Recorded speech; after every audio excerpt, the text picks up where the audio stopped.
Do you remember the name of the manuscript? What about the Son of manuscript? Does it have an additional verse which is not found in the Qurans today? Missing verses can be due to a number of reasons, right? I mean, there can be omission, there can be scribal error. It can be due to the damage of the text, right? The point is, it doesn't match the same. That's the point. But the point is, once that variant becomes part of the transmitted text, once it becomes part of the Textus Receptus, that's when you have a problem, right? Errors, mistakes are not problems. Typos are not problems. But if a scribal error, it's a variant. If it becomes part of the textual tradition, if it becomes part of the textual tradition, I mean, I could copy out the Bible right now and make a mistake, but that's not a variant. That's just my mistake. That's what a variant means. A variant means when we have two different manuscripts and there's difference. It could be one letter, or it could be word. And we know from your hadith, we know that there was changes. But in this case, we know there was no agreement. Okay, there's a big difference between Hafs and Warsh. There's a big difference between Hafs and Warsh and what you were saying here. You are acknowledging the possibility that Matthew could have quoted from a version of the Old Testament, which we don't even have that prophecy anymore. We don't even have that saying anymore. I'm saying let's not talk about that on that's a lost. No. I'm saying there's a possibility because we know that the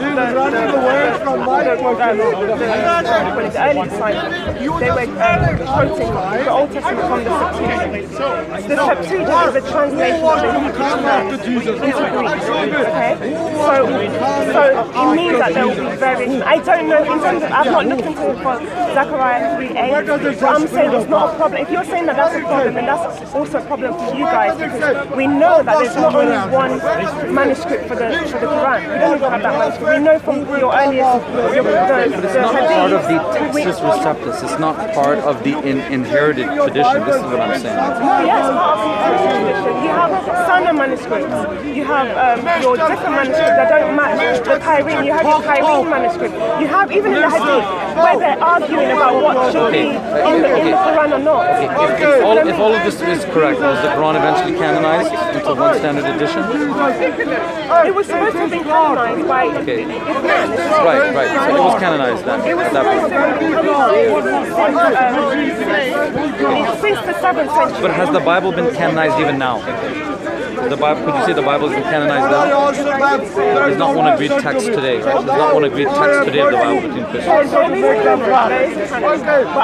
there's a Catholic canon versus a Protestant canon versus the Ethiopian Orthodox canon versus the Syriac Orthodox. Okay, so should we have a conversation about canon? I'm asking you if the Bible even has been canonized. Okay, come on. Should we have a conversation? Should we round up that conversation and then come back? Yeah, if you like. So let's go back. What was in Daniel 9 though that you wanted to show me? I'm just curious. Yes, it means. Are you sure? Actually, who is the helper? Who is the helper? Who is the helper who is to come? No, he came after Jesus. No. Who said this? What? No. Actually, no. Your Bible is wrong. What? You quoted the Bible. Excuse me. You went to John 16. Yes. So why did you go to 24? But you don't believe. Okay. Is this verse wrong? Is it wrong? Is this verse in the Bible wrong? Okay, I am. Who is the helper? Who is the helper? Who was this? I told you, you see this. Jesus said, 70 weeks or 7, depending on the manuscript, are determined for your people and for your city to finish the transgression. Sorry?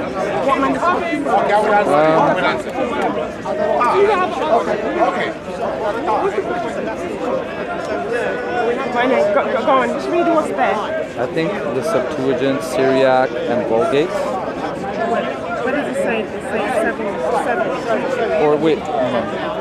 7s. I don't know. Okay, or 7s. 7 weeks. Okay, so I don't know if it's 70 or 7. I don't know what that means. Okay, so 70 or 7. It doesn't matter to me. Okay. Yeah. It's complicated that we shouldn't talk about it now. 70 weeks are determined for your people and for your holy city, to finish the transgression, to make an end of sins, to make reconciliation for iniquity, to bring in everlasting righteousness, to see vision and prophecy, and to anoint the Most High. Alright, so read verse 25. Sorry? Verse 25. Know therefore and understand that from the going forth of the command to restore and build Jerusalem until Messiah and Prince, there shall be 7 weeks and 62 weeks. The street shall be built again, and the wall even in troublesome times. So basically the point here I'm trying to make is that it gives you a period of time. It says 70 for a period of time, certain things will happen.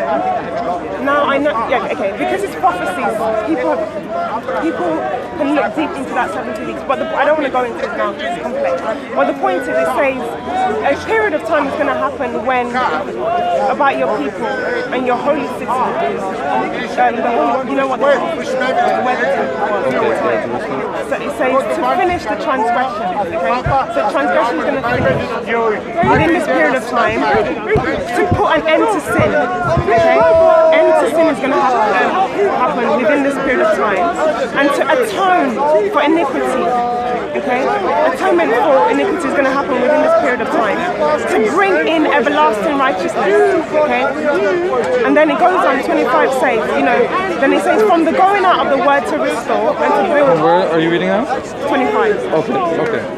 From the going out of the word to restore and build Jerusalem to the coming of an anointed one or a Messiah. So for a period of time, basically, then it says he wasn't nice. He wasn't nice than some of you guys here. Okay, sorry. So anyway, the point I was trying to get to is actually verse 26, where it says, and after 62 weeks, an anointed one shall be cut off. And he uses that word karat. That's what I say, the same word karat that is used in Isaiah 53 is the same word here. So a Messiah is going to be karat, and karat means violently killed. That's what the translation means. Okay, and then it goes on to say, and then shall destroy the city and the sanctuary, and its end shall come, blah, blah, blah. So, but see, not blah, blah, blah. There's parts that are being skipped. The end of it shall be with a flood. So, it says, did that happen? And the period of prince, the people of the prince who is to come shall destroy the city and the sanctuary, its end shall come with a flood, and to the end there shall be war. Okay? So let me make the point I'm trying to make. The point is, the prophecy gives you a period of 70 weeks, and is explaining different things that are going to happen at different points within that 70 weeks. Okay? I don't want us to get stuck on that 70 weeks because people have interpreted it deep. Yeah, but anyway, that'll be hard to show, yeah. Yeah, okay, you can go in your own time, but the point is, within that 70 weeks, it says atonement for iniquity is going to happen, okay? And remember, if you look at in the Old Testament, the way the Jewish, they did their sacrifices, right? It was very much, the sacrifices happened, but they had to do it yearly, okay? But here it says, it will bring, but actually it's going to put an end to sin, and it's going to atone, that period of time, atonement for sin is going to happen. Then it talks about, it goes on, a Messiah is coming after 62 weeks. An anointed one shall be cut off. A Messiah, it doesn't say who this Messiah is, it just says a Messiah shall be killed. Okay? And then it goes on to say, then the city and the sanctuary will be destroyed. So the point I'm trying to make here is that, so we see that, so the point is, the Messiah is going to be cut off, and then the sanctuary destroyed.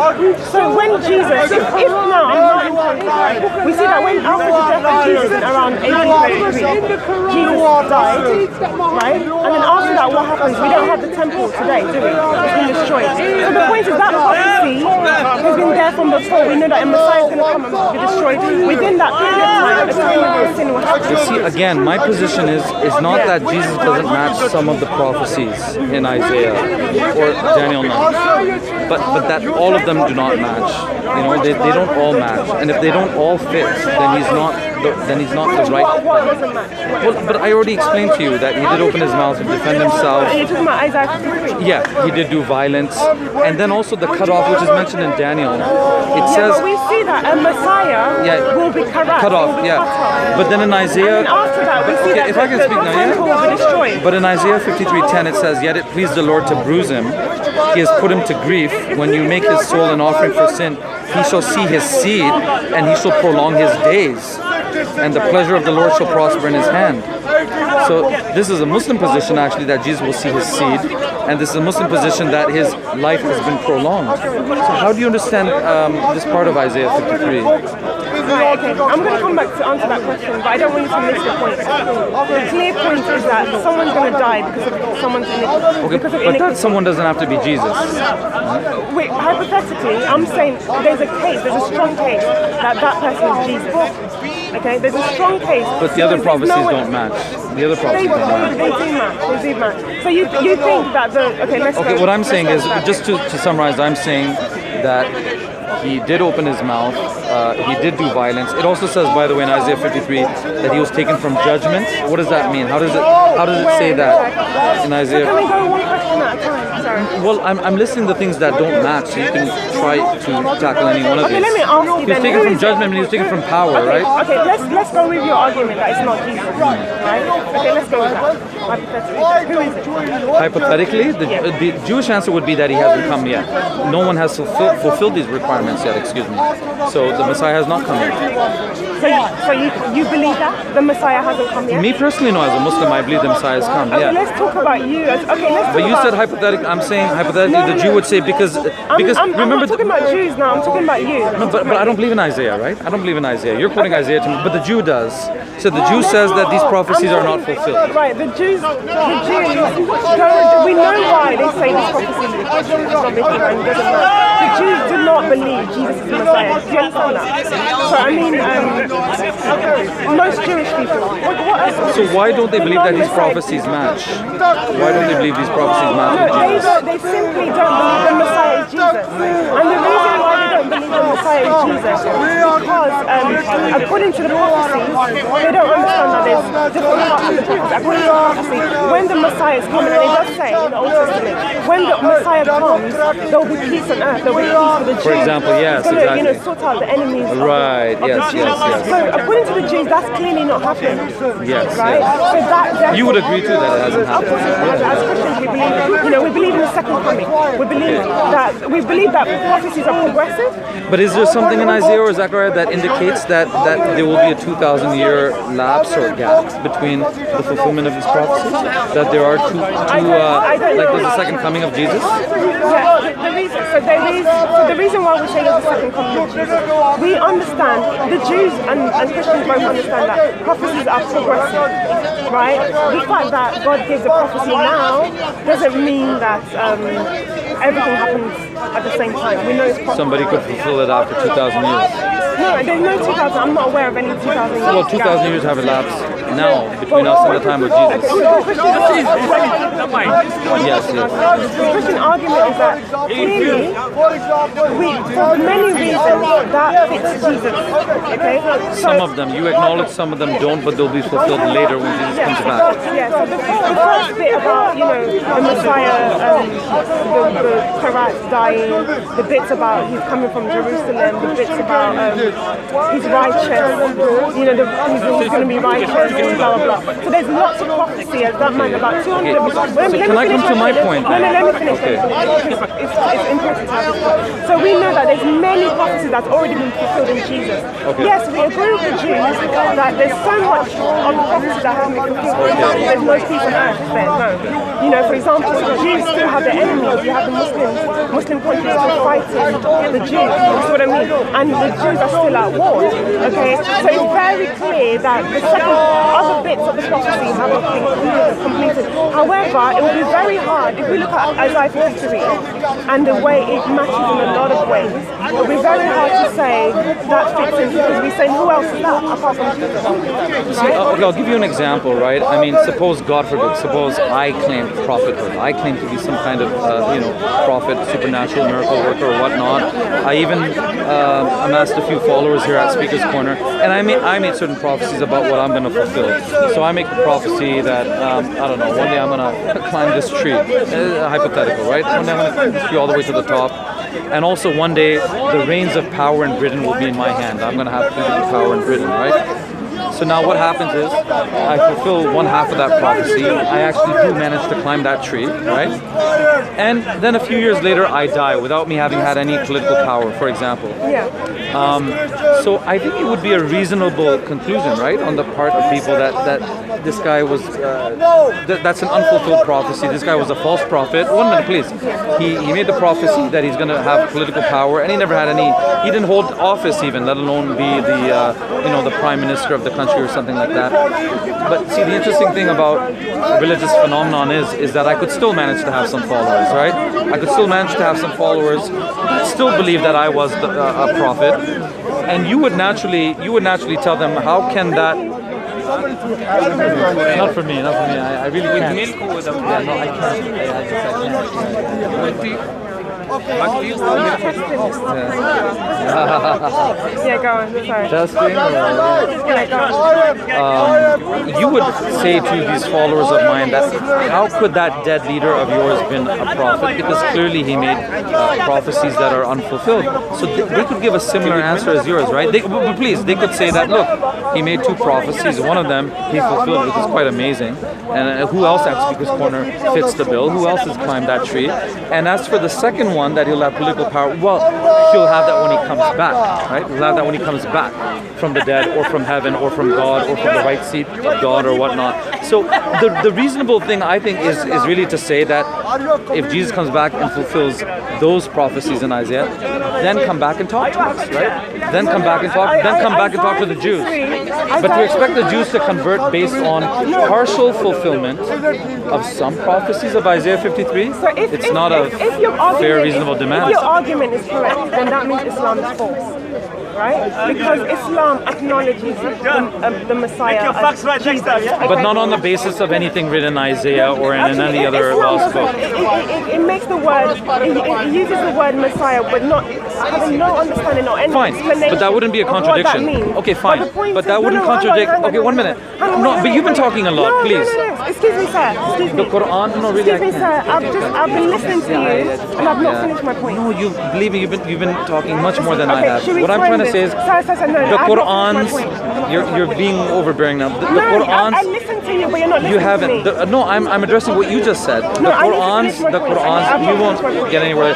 The Quran's lack of description about what Messiah means does not contradict Isaiah, does it? That doesn't contradict Isaiah, because if it's not telling you what Isaiah means, there's no if it's not telling you what Messiah means, then there's no contradiction with Isaiah. Have you finished?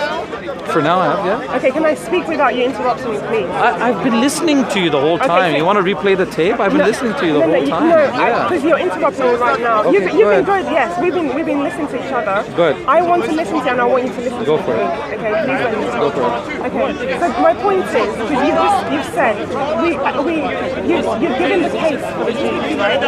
And the Jews don't believe that Jesus is the Messiah for the reason that all of the prophecies have not been fulfilled by Jesus, right? Yes. And I agree with that. Christians agree that all of the prophecies in the Old Testament, a lot of them have. Is that reasonable on their part to say that when he comes back and fulfills all of the prophecies of Isaiah 53, then come and talk to us? I've not finished. That's a conversation, right? I know, I just want to finish because I'm getting somewhere, right? So the Jews have made that conclusion, right, that the Messiah is not Jesus because all of it has not been. So what I'm saying is that if you're then arguing for the Jews to say that these prophecies can't be Jesus because only parts of them are fulfilled and other parts are not fulfilled, then Islam is false. Because Islam agrees with Christians that Jesus is the Messiah. But not for the right? reasons that you believe Jesus is the Messiah. What I'm saying is, okay, no. What reason? It doesn't What falsify reason? Islam. What reason? See, at the minute I start responding, you cut me off. The question is, what reason? Please don't cut me off. What reason? Please don't cut me off. What is the That's reason where we're going with this the now. Quran Please don't cut gives? me off. Okay. What reason? Please don't cut me off. I didn't finish. That's why. I didn't. What reason does the Quran give that Jesus is the Messiah? It doesn't give any reason per se that he's the Messiah. What I'm trying to say is it's not on the strength of Isaiah 53 that Muslims believe Jesus is the Messiah, whatever Messiah means. And so my argument doesn't falsify Islam. My argument is that if I were a Jew and I believed Isaiah is intact, if I believe the book of Isaiah is written by a prophet named Isaiah, if I believe the book of Isaiah is divinely inspired, then on that basis, well, Jesus doesn't fulfill those prophecies, which you agree he does not completely fulfill those prophecies. Therefore, of course you agreed. How can you backtrack? You just agreed that he didn't fulfill. You said Jesus didn't fulfill all of the prophecies of Isaiah yet, and he'll fulfill some of them when he comes back. You mean, no, you misunderstood me. You probably misunderstood me. Can I say what I meant? Go for it. I said Jesus doesn't fulfill all of the prophecies of the Messiah. Right. That's what I just said, isn't it? No, you said Isaiah 53. Okay, other prophecies in the Old Testament. He doesn't fulfill all of them. He You agree? hasn't fulfilled all of it, but he's fulfilled. For example, he hasn't fulfilled the peace on earth. There's no peace on earth. I actually believe he's nullified some of the prophecies in Isaiah 53, as I explained, because he did open his mouth. He didn't have a portion with the great.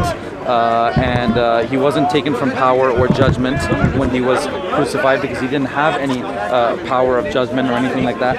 I actually believe he's nullified Isaiah 53. So if I was a Jew, like most Jews, I would already... One minute, please, now I'm speaking. I would already have excluded Jesus from the race. I would say even if he comes back and fulfills X, Y, Z, he's nullified these other prophecies. He can't be the Messiah. But I'm working with what you're saying, and I'm agreeing with you that Jesus didn't fulfill all of the prophecies of the Messianic prophecies in the Old Testament. Therefore, I'm asking you, therefore, is it not reasonable of the Jew to say that, okay, listen, we'll remain agnostic about Jesus when he comes back and fulfills all of those prophecies in the Old Testament, then come and talk to us.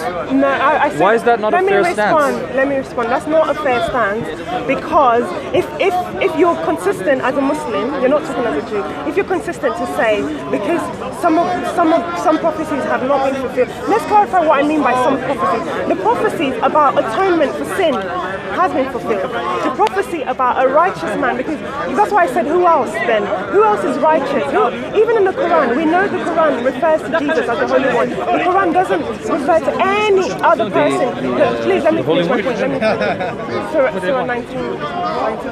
But anyway, let me finish my point. So we know that both Christians both Christians and Muslims agree that Jesus is righteous. Right? There's no, according to Islam, there's no other righteous. There's no other sinless prophet apart from Jesus, right? No, there's other people called righteous even in your book. Even in your book, other people are called righteous. Let me finish my point. Go ahead. My point is, we have Isaiah 53. Remember, I want to ask you questions. You've been asking me questions. No, but you have been asking me kind of questions the whole time. Yeah, no, you have asked me. I want to ask. You've asked me how can I believe in the basically in the Messiah if I believe he didn't fulfill the prophecies in Isaiah. This is essentially what you're asking me, and I'm saying that I don't believe in Isaiah. I believe in the Messiah, but I don't believe in Isaiah. Yeah, so what I'm saying is that if you're agreeing with the Jews that the Messiah can't be Jesus because some of the prophecies referring to peace, no more fighting, the Messiah is going to come and reign as king, the Messiah is going to come and sort out the enemies of Israel. All those prophecies have clearly not been fulfilled. And I'm saying to you that the narrative still fits in with the Christian narrative because we know Jesus is coming back again. Okay, in his second coming, he's coming and it's going to be judgment. In his first coming was all about the atonement. But Jews would say that you made the narrative to fit the prophecy. My question to you now is very clear in the Old Testament. There's a concept of atonement for sin through a righteous one. Why doesn't the Quran, even though the Quran is supposed to be consistent with the prophecies, previous prophecies, it's supposed to be consistent with the Torah and the Injil. Why doesn't the Quran acknowledge, atonement for sin through through a righteous one, atonement for sin, as several prophecies in the Old Testament because the biblical prophecies don't agree with biblical prophecies, because the Bible contradicts the Bible. So the Quran contradicting the Bible is a small problem. Bible contradicting the Bible is a much bigger We're talking about problem. atonement for sin right now. Where does the Bible contradict? Well, in the book of Jonah, there's atonement without blood sacrifice. In the book of Jonah, there's atonement without blood sacrifice. I don't know. It's what, a two-book book, right? I don't know. Show me where. But you can make don't know. But you can make don't know. No, I'm not. Because you can make don't know. You said I don't know.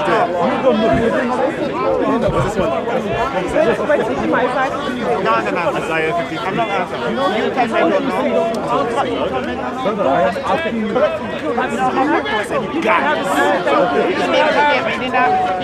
Feel free to jump in. It's the same back and forth. So the question is, why doesn't the Quran? So I'm asking you to clearly tell us. And the Old Testament, there's a concept around atonement for sin through a righteous one, through a blameless one, right?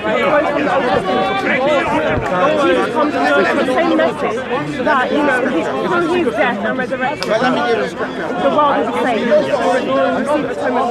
Why doesn't, if the Quran is supposed to be consistent with the Torah and the Injil, why doesn't the Quran acknowledge atonement for sin? Because the Torah is not consistent with the Torah. Because the Old Testament is not consistent with the Old Testament, and the New Testament is not consistent with the Old Testament. No, I'm answering the question. What's the question? Jonah, your question was, where in Jonah does it talk about atonement without blood sacrifice, correct? My question is, you said it's because I'm saying. I've answered it. I'm saying, how can the Quran remain consistent with a book which is not consistent with itself? That's my answer. So why then does the Quran say it's supposed to be consistent? It's supposed to come and confirm the previous revelation, namely the Torah and the Injil. It confirms what is truly revealed from God. It doesn't confirm what's been added by the hands of men. So that's a simple answer, right? Okay, so God, we have the Quran confirms what is truly revealed by God in the Bible. That's not what it says. No, but obviously that's the meaning. If it says it confirms what was revealed, if it says it was confirmed by, if it says it confirms what was revealed, how do you interpret that as it confirms the King James Version, or it confirms even Paul, even for that matter? What scripture do we have today that the Quran confirms? Remember, it says confirms the Torah and the Injil, right? So what scripture do we have today that the Quran So our position is that primarily in the Bible, but also in every scripture of the world, there are truths that are revealed by God, and the Quran confirms those truths. That whatever is truly revealed in the Torah, whatever is truly revealed in the Injil, the Quran confirms that. So what's the problem? What is revealed, it doesn't confirm what's been added to or interpolated into the Bible. Does it tell us what's truly revealed now? Does it tell us? Yes. Because where does it say that? It's simply because what the Quran states, that's what we accept as being truly from God, isn't No, it? you've added that interpretation. The Quran simply says.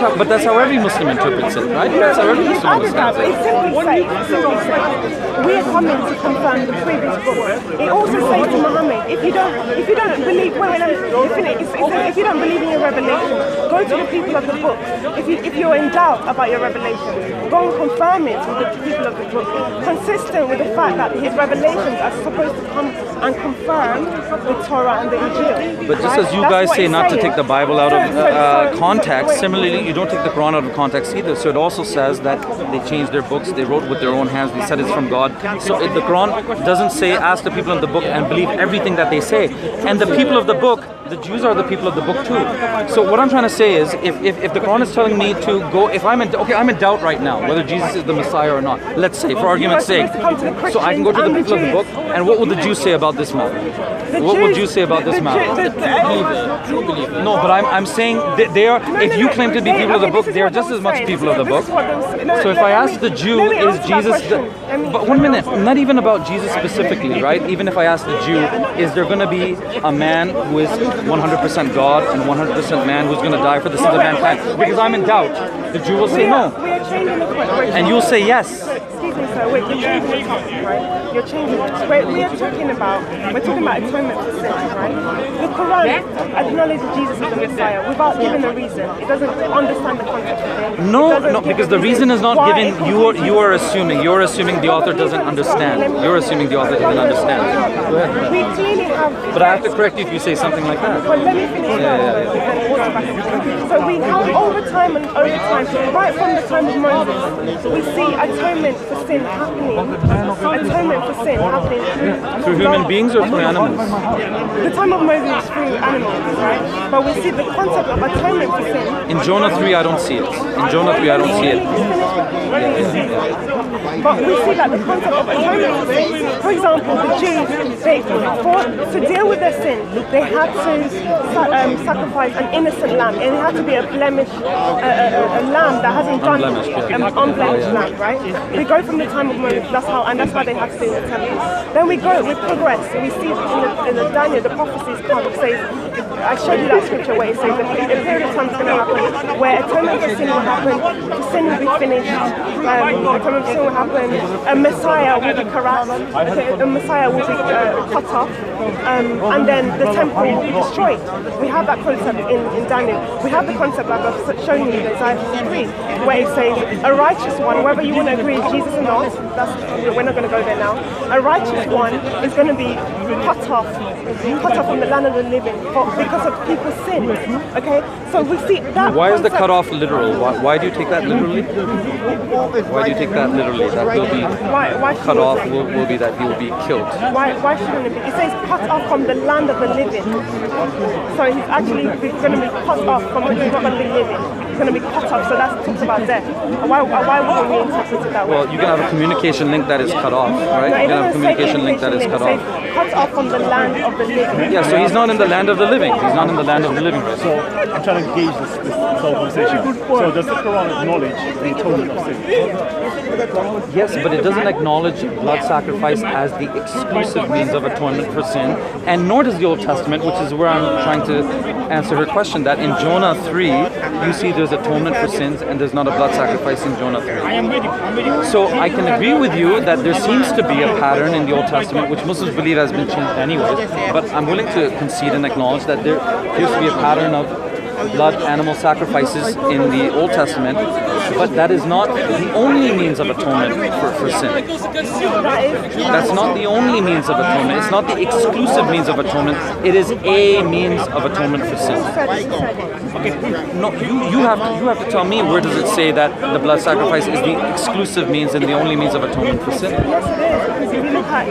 Well, but again, I'm in doubt. I'm going to go to the people of the book and I'm going to ask Jews, you don't have a temple today, you're not sacrificing, so how can you possibly hope for the mercy of God? They'll say because that's not the only means of obtaining the mercy of God. Because if you look at that prophecy, the prophecy says a Messiah will be cut off, and then the temple will be destroyed. Right, then the holy city will be destroyed, right? So the Christian narrative answers that question because the Messiah has come, and because he's died and rose again, and has done that atonement. Remember the first where we started from, Zechariah 3:8. It says sin will be finished in a single day, and it actually mentions the name of Yeshua. Yeah, but I think you missed my point. My point was that Jews, within the context of Judaism, can explain not having blood sacrifices. But I'm saying the Christian narrative, the Jews cannot explain it because, let me tell you why. Because So if you look at the law, if you go back to the law in Leviticus, it says on a yearly basis, Yom Kippur, they actually had to do it yearly. Every year they had to go and do Yom Kippur, which is atonement, sacrifices for sin. And the command. But how does that become the only means of atonement for sin? This is what I'm trying to